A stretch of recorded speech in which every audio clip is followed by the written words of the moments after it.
Guys, स्वागत है आपका अपने यूट्यूब चैनल स्टडी विद अमन कुल में। आज हम लाए हैं शिक्षा निदेशालय राष्ट्रीय राजधानी क्षेत्र दिल्ली की कार्यपत्रक नंबर 2 जो कि क्लास 8 के लिए है। विषय आपका सामाजिक विज्ञान है। डेट है 16 जुलाई 2021। आप अपना नाम और अपनी कक्षा अध्यापक का नाम लिखेंगे। तो आज की जो आपकी वर्कशीट का विषय है वह राज्य सरकार का गठन। तो जैसा कि आपने पिछली कक्षाओं में पढ़ा है कि भारत के हर राज्य में वे एक विधानसभा होती है। हर राज्य कई निर्वाचन क्षेत्रों में बटा हुआ है। हर निर्वाचन क्षेत्र में से जनता एक प्रतिनिधि चुनती है जो विधानसभा का सदस्य यानी विधायक बन जाता है।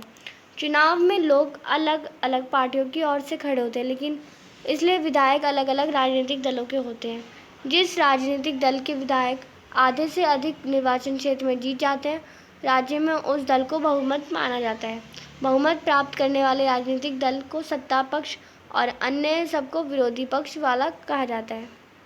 नीचे हिमाचल प्रदेश के 2017 के 68 निर्वाचन क्षेत्रों के परिणाम दिए गए हैं। उन्हें ध्यान से देखिए, पढ़िए और नीचे दिए गए क्वेश्चंस के आंसर करिए। हिमाचल प्रदेश में 2017 में जो विधानसभा चुनाव हुए थे उसके परिणाम दे रखे हैं, राजनीतिक दल दे रखे हैं और यहाँ पे दिए गए चुने गए सदस्यों की संख्या।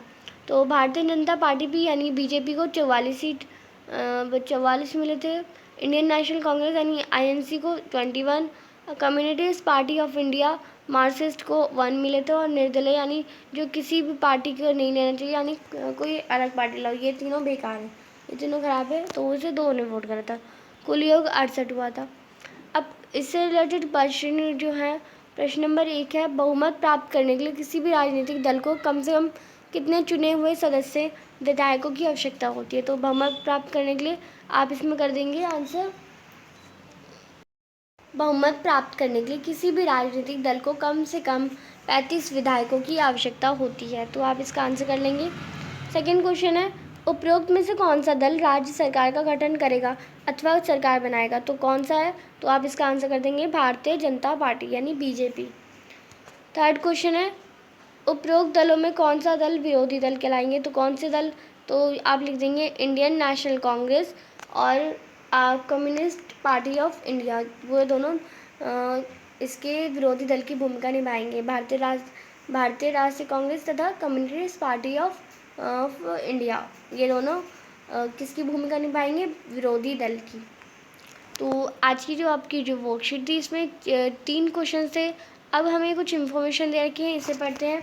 राज्य सरकार केवल अपने राज्य के अंतर्गत आने वाले कार्य को ही देखती है। जो राज्य सरकार होती है वो जो उनके राज्य के काम होते हैं, जो उनके सिर्फ जैसे दिल्ली का काम है, तो सिर्फ दिल्ली के जो राज्य सरकार है, दिल्ली की जो गवर्नमेंट है, वो सिर्फ दिल्ली को ही देखेगी।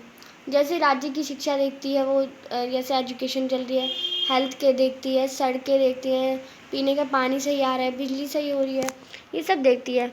भारत में कुल 28 राज्य तथा 3 केंद्र शासित प्रदेश हैं जिनकी अपनी विधानसभा है। ये आगे आप सेंटेंस देखेंगे, जिनकी अपनी विधानसभा है वो है 3 केंद्र शासित प्रदेश और 28 राज्य। सभी राज्यों में विधानसभा है और 3 केंद्र शासित प्रदेशों में भी है।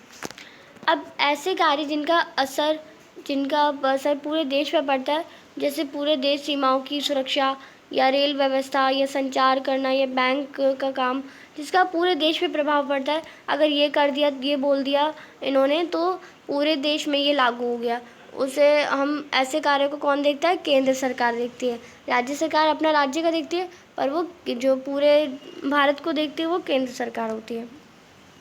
तो ये जो आपकी बहुत आसान सी और इजी सी जो वर्कशीट थी वो कंप्लीट होती है। अभी तक आपने मेरे चैनल को सब्सक्राइब नहीं किया तो प्लीज़ चैनल को सब्सक्राइब कर दें। हम आपके लिए इतनी मेहनत करते हैं तो आप एक सब्सक्राइब तो ज़रूर कर सकते हैं। हम आपके एक सब्सक्राइब से हमें बहुत खुशी मिलती है। ये वीडियो अच्छी लगी तो इसे लाइक करिए, दोस्तों के साथ शेयर करिए और आपने अभी तक हमारा टेलीग्राम ग्रुप ज्वाइन नहीं करा है तो आप उससे ज्वाइन कर सकते हैं। Thanks for watching video. Bye bye guys.